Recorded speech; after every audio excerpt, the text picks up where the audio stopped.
Hi guys, my name's Craig. Welcome to Small Farmer Live. Today we're going to talk about some of the top reasons why your planning application can get rejected. We're not talking about your planning application getting refused. We're talking about a planning application getting rejected and not accepted to go through the planning system itself, and some of the top reasons why it will get rejected. Now, if you've been to the channel before, you've probably noticed I've got a big whiteboard behind me. Well, I purchased this so I can make sure all the information I want to pass on to you guys is written down on the board, and also in the future I want to do some drawings, and what better way to get them across than a whiteboard. But I think it's a bit big. It's 6 foot wide by 4 foot in height, and it fills all the wall behind me. But I'm not going to leave it up there all the time. I'm going to take it down when I don't need it because it's messing with my lighting system.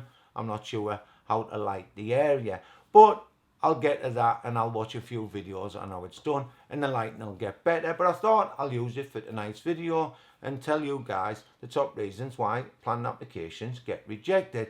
And number one is forgetting to sign the application form or signing it in the wrong place. Now, I can understand why people forget to sign it in some areas, because there's around about several areas on a planning application form that you need to sign, and also sign in the right area, because there's an area for you, the applicant, because if you're filling it in yourself, like I always apply for my planning permission myself and other people's, and there's an area for an agent. So if I was applying for somebody else, that would be me. And if you're applying for yourself, you're the applicant. Now, an agent can be a planning consultant or an architect, somebody who's filling the planning application in for you, and then at the end, the planning declaration form. So making sure that everything that you're telling them in the planning application and the plans that you're applying for are all correct, and the information is to the best of your knowledge correct.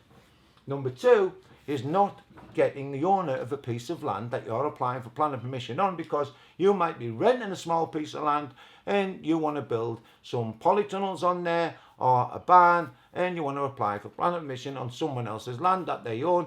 Well, it's an easy oversight to make, so you want to make sure you get the owner of the land to sign the application also. But if you're the owner, you just sign that box where it says the owner of the land. That may be you or it may be someone else. So whoever owns it, make sure they get to sign it also. Number three, incorrect fee or no fee at all being paid. Now, I don't know where no fee at all gets paid, because it won't be accepted online, and it certainly won't be accepted down the local planning department if you don't pay no fee.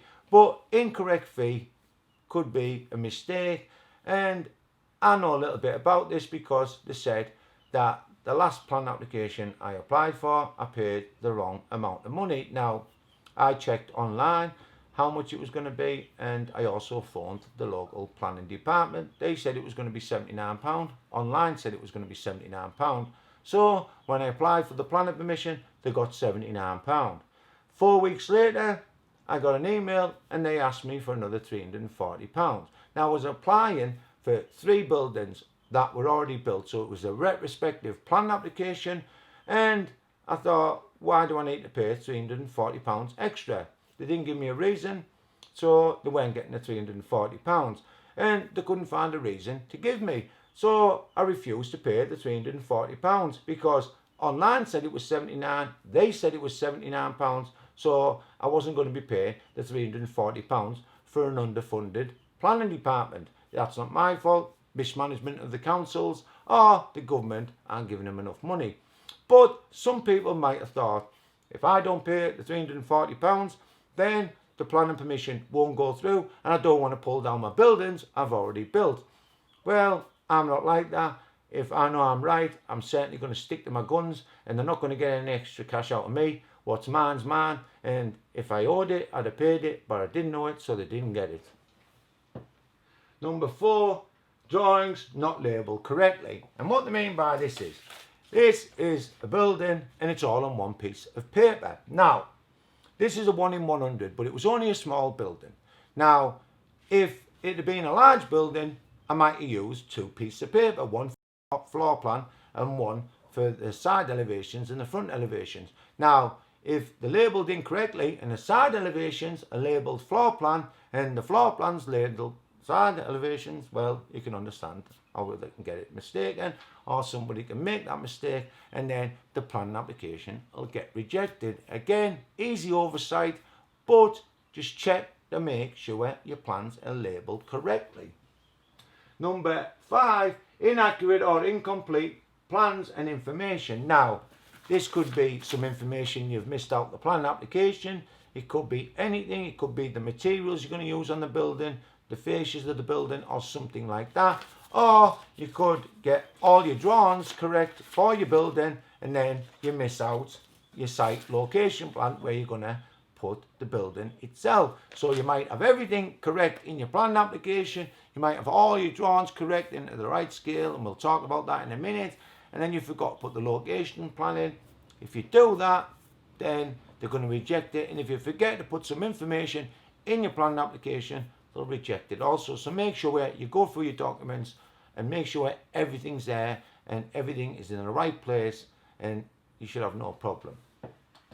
Number 6, plan elevations and section drawings don't match. So again, if you've got a couple of pieces of paper and you're going to a certain scale, and the side elevations are on one piece of paper and the front and rear elevations are on another piece of paper, then let's say you didn't have the right scale on the side elevations as what you've got on the front elevations, and let's say it was 2.6 meters in height, and one of the drawings was 2.6 centimeters, and on the other one it was 2.4 centimeters, then they'll use one of these little rulers. And these little rulers are architect's rulers, and you use them to make sure you're at the right scale. Now, the 6-sided, so they have lots of scales on them, so you could invest in one of these at around about £10, and they're a good investment, especially if you're going to be applying for planning permission yourself.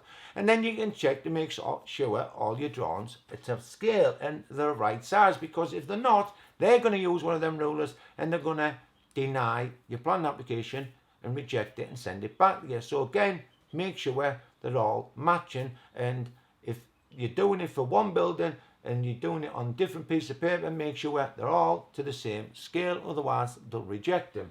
And that brings us to the scale not being the correct scale. And what they mean by that is, if they ask you for a drawing of 1 in 100, which basically means if it's 10 meters in the real world, it'll be 10 centimeters on a piece of paper, and that's where these rulers come in handy again, because you can just draw plans with a pen and pencil, or you can use a computer program like I do. I use Photoshop and I just draw them online, well, should I say on my computer, and then I just give them into the planning department and they pass all the time. And you could do that with a pen and pencil if you have one of these rulers, because you can make sure it's to the right scale. But if they ask for 1 in 100 and you give them a planning drawing in 1 in 50, then they'll refuse the drawing outright. So make sure you're always doing your plans to the right scale. Number 8, no red line around the actual site where you're going to be putting a building. And I've drew a little drawing on the board behind me, and I'm going to show you what I mean. So let's say you're putting in for planning application for a barn. Now, you don't have to draw the barn on the location plan, but you do have to put a red line where you're going to site the building. So in this case, I'm putting in for planning application for 2 buildings, polytunnels, and then a barn. Wherever I'm going to be building, I need to put a red line around where I'm going to be building. Now, this is a 4-acre field. It's got 4 separate acres, paddocks, and I'm drawing a red line here from the access, and this is where the barn's going to be. I'm going to draw a red line around the polytunnels. But if I was going to be putting the building here, then I would draw a red line of where I'm going to put the building there, and maybe also a red line where I'm going to access it. Now, some councils, like my council, want you to also draw a blue line around any land associated with a site that you're applying for planning permission for. Now, again, I went to my planning department and I always get them to check over the planning application and rubber stamp it right in front of my eyes, just to make sure that it's all done to the correct standards that they are asking for. Because planning rules change and what they ask for can change also. And I know this because I didn't do this on my last drawing, the last planning application I applied for, but they asked for a blue line to be drawn around any other land associated with the planning application. Like I say, the first planning application I put in for this site, they didn't ask for that, so this local council didn't ask for that, And then the second one, they did ask for that. So make sure you know what they're asking for. And when I asked the local planning worker, a junior officer working in the planning department, to check over the actual form, she said, you've done it wrong. You should have a red line around the full site, meaning the full 4 acres. I went, are you sure about that? Can you go and ask the planning case officer who's looking after my case? She did. The planning case officer came down and went, no, this is correct. It has to be blue. So even if they work in the planning department, they've only might have been there 2 weeks, they could be wrong and you could be right. So make sure you get someone who knows what they're talking about to check out your planning application also, because you could be right and they could be wrong. And if they're wrong, then you put that planning application in and then gets rejected because they give you some misinformation. So make sure we are right. Number 9, no access design statement, and you're not telling them how you're going to access the site. And you can put this into the planning application, and you can also draw it on the site location plan, as I have here, showing them in red, I'm going to access the site. And then you tell them in the planning application where you're going to be accessing it, from which road, because they don't know if they're granting you planning permission for, let's say, a barn, and you're going to make a new access point on an A road that could be 60, 70 miles an hour or something like that. They're not going to like that, and you need to tell them how you're going to access the site, because a new access point is a long process to go through, and it's very hard to get new access points on A roads. It's not like it was 50 years ago where they could just make them up. You need planning permission for that, and lots of people are consulted, highways and all sorts of people. So make sure you have a site access statement going in there, and if you don't, then it'll get rejected again. Anyway, guys, them are some of the top reasons why a planning application will get rejected. We're not talking about refused or granted. We're just talking about the planning application not getting through the system, so you can actually get your planning application as fast as possible through the system. Anyway, guys, my name's Craig. You've been watching A Small Farmer Life. Subscribe if you want to, and if you want to see more videos on all sorts of topics, from marketing your small farm and building things around the farm, which I'd love to be doing, but it's been raining for the last couple of weeks and look like it's going to be raining for the next week or so, then hit the bell button. And if you like the video, hit the like button. Until next time, guys, be safe out there, and most of all, take care of the family. Bye for now. See ya.